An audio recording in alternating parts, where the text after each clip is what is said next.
Hola, buenas noches. Yo soy el licenciado Francisco Madrid. El día de hoy vamos a tocar un tema muy interesante y el tema está relacionado con la paternidad. Hablando de un procedimiento judicial para desconocerla o para solicitar el reconocimiento de paternidad. En el primer caso es cuando una persona no sabía, se casó y no sabía que el hijo que tuvo su esposa pues no era de él. Entonces la demanda para desconocer la paternidad. Hay que tener muy claro que esto no procede para el caso de hijos que fueron reconocidos. O sea, que a sabiendas de que no era mi hijo lo reconocí.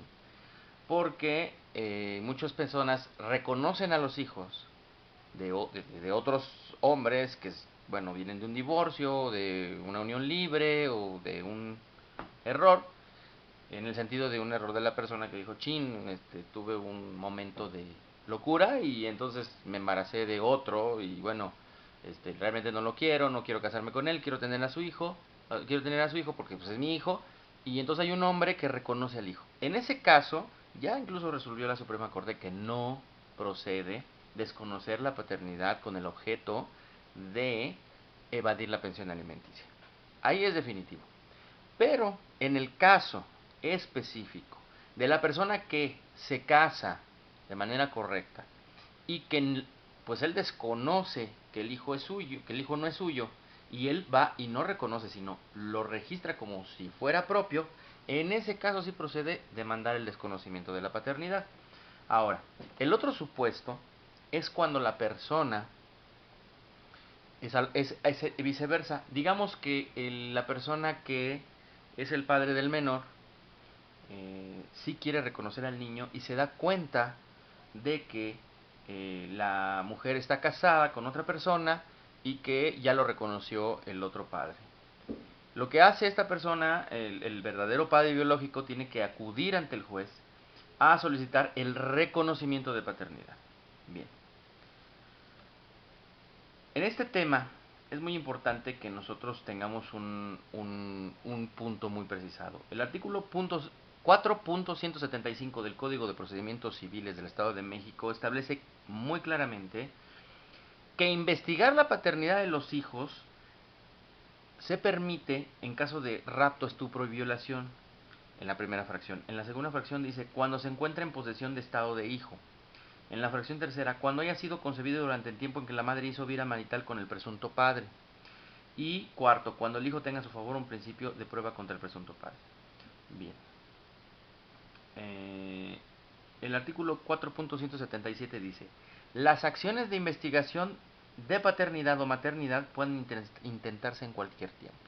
Entonces, la persona que quiere intentar un reconocimiento, un desconocimiento, lo puede hacer en cualquier tiempo. Incluso el hijo que no es hijo y que sabe y que tiene pruebas y elementos para dudar y de manera fundada que su padre no es su padre, puede demandar hasta 2 años después de su mayoría de edad, tiene de plazo para demandar a su padre, para que se desconozca la paternidad, o sea, para que se desconozca que es su papá. Bien, es importante entender que, bueno, toqué este artículo 4.175 y el 4.177, cometí un error porque no es del Código de Procedimientos, es del Código Civil del Estado de México, que es donde se funda la acción de paternidad.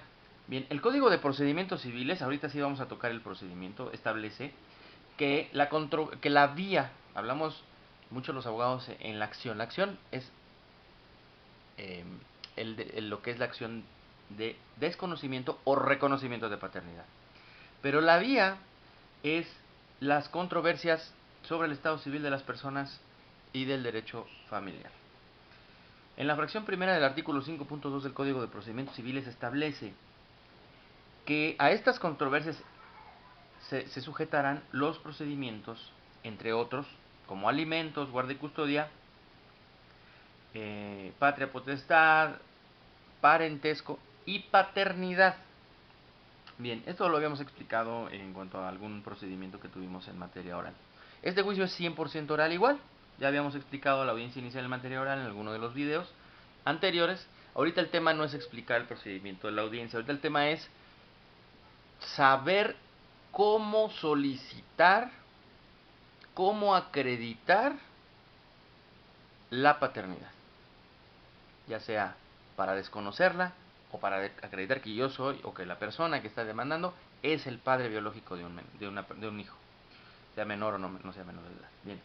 Aquí en este punto no nos vamos a profundizar mucho en otras pruebas. La prueba idónea para determinar y para investigar la paternidad es la prueba que se le denomina pericial en genética. Es muy importante que cuando se haga la solicitud se haga en esos términos, pericial en genética.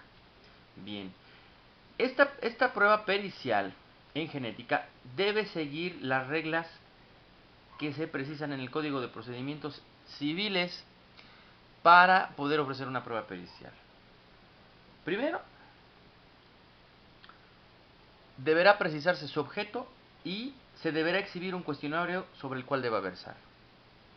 Esto lo precisa el artículo 5.32 del Código de Procedimientos Civiles para el Estado de México. Aquí hay que hacer un paréntesis, es muy importante porque hay una serie de excepciones en este caso específico y en las pruebas de psicología, en las pruebas hablando de materia familiar, tienen los jueces cierta facultad para que aun y cuando la parte no las haya solicitado de manera correcta, si es un juicio de paternidad, aunque esté mal ofrecida la prueba, el juez de oficio puede decretar la práctica de la prueba. Eso no son diligencias para mejor proveer, el juez está facultado porque es la intención del juicio. Entonces, el objeto de la prueba, pues es muy claro, el objeto es determinar que una determinada persona no es el padre biológico de un menor, o sí lo es. Entonces, ese es el objeto de la prueba. El cuestionario, pues es muy concreto. Si la persona sobre la cual se está cuestionando si es el padre es verdaderamente el padre biológico o no lo es. Y si la persona que está solicitando la paternidad sí es el padre biológico o tampoco lo es. Hay que formular las preguntas adecuadas. Eso es trabajo del abogado, pero se los estamos explicando a ustedes porque es importante que ustedes sepan que no es un procedimiento sencillo. ¿Sí? Es un procedimiento que tiene muchas precisiones legales y que ustedes deben saber cómo solicitarlo. Bien, porque hay muchas dudas hasta entre nosotros los abogados a veces en cómo solicitarlo. Bien. En este punto, el artículo 5.38 del Código de Procedimientos Civiles para el Estado de México dice, en la fracción segunda, admitida la prueba pericial, el juez hará la designación de perito, los que estimen convenientes, etc. En este caso no funciona así, porque hay una circular que emite el Consejo de la Judicatura del Estado de México, que es la circular número 08, diagonal 2013, de fecha 7 de mayo del 2013, donde precisa el procedimiento que se va a seguir para estos casos de peritos en materias muy específicas. Y se tendrá que hacer un oficio, un llamado a la dirección de peritos del tribunal, del Poder Judicial del Estado. ¿Por qué? Porque aunque el Código de Procedimientos establece las reglas para la pericial, en este tipo de casos hay una circular que va a reglamentar y que va a profundizar en cómo se va a operar esto. Es muy importante que nosotros tengamos claro que la prueba pericial se debe ofrecer de acuerdo al artículo 1.304 del Código de Procedimientos Civiles para el Estado de México, que será ofrecida y admitida cuando la naturaleza de las cuestiones materia de la misma, o sea, de la pericial, de la prueba, requieran conocimientos científicos o tecnológicos o bien experiencia práctica en el ejercicio de un servicio u oficio, con la finalidad de prestar auxilio al juzgador. Son auxiliares en la administración de la justicia. Bien, en este caso, posteriormente continúa el código que, deben de tener un título o tener un documento que los acredite como especialistas. En una pericial en genética, pues tiene que ser emitida por una persona que tenga estudios y que acredite tener estudios en esa área. Bien, hay que aclarar que en el caso de la prueba de la paternidad, nosotros tenemos que tener mucho cuidado de fundamentarla adecuadamente. Ya dimos esta parte. La Ley Orgánica del Poder Judicial del Estado de México dice que, en el artículo 5, que son auxiliares del Poder Judicial los intérpretes y peritos. Dice también que existe una dirección de peritos del Tribunal Superior de Justicia. Esta es la institución a la que el juez tiene que girarle el oficio para que designe perito en genética. Es muy importante que se determine así, porque no es un perito en química simple, porque un perito en química ve otras cuestiones, no es un, es un perito en genética. Y finalmente, tenemos el procedimiento que establece la circular número 08 del diagonal 2013, de fecha 7 de mayo del 2013, publicada en la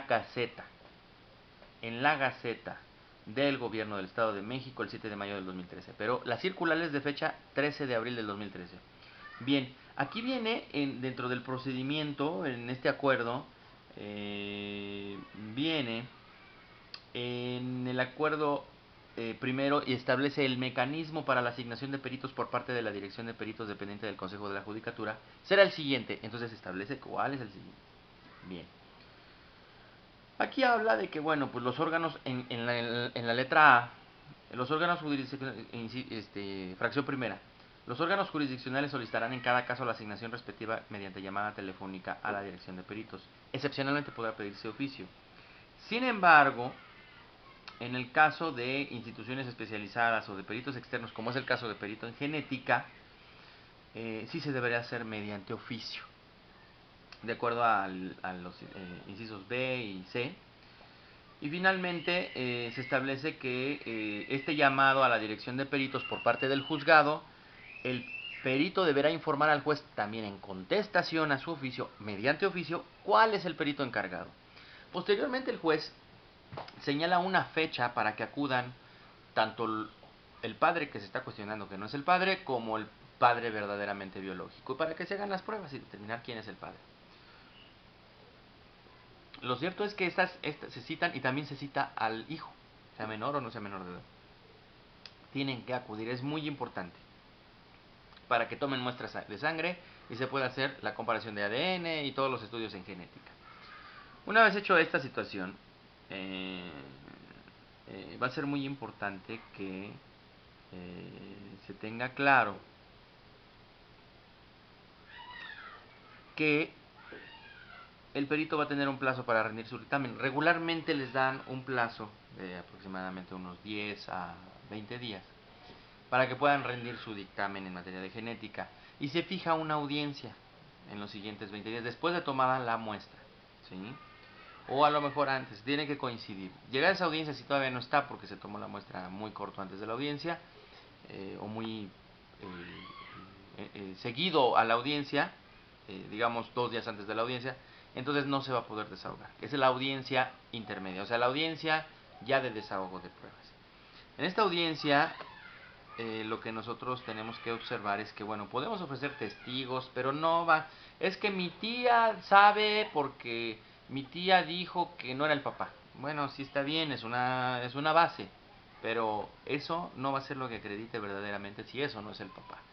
Va a ser la prueba genética. Bien, agotado el tema, nosotros consideramos que era importante que la gente conociera cómo o sea, qué elementos deben de cuidarse. Primero, que se llama pericial en genética. Segundo, que se tiene que solicitar a la dirección de peritos del Tribunal Superior de Justicia, dependiente del Consejo de la Judicatura del Estado de México, y que conocieran esta circular de la que hemos hablado, porque esa circular establece el mecanismo para poder solicitar la pericial. Si quieren ustedes que se les envíenme un correo para que yo les pueda reenviar esta circular que salió publicada en la Gaceta del Gobierno del Estado el 7 de mayo del 2013.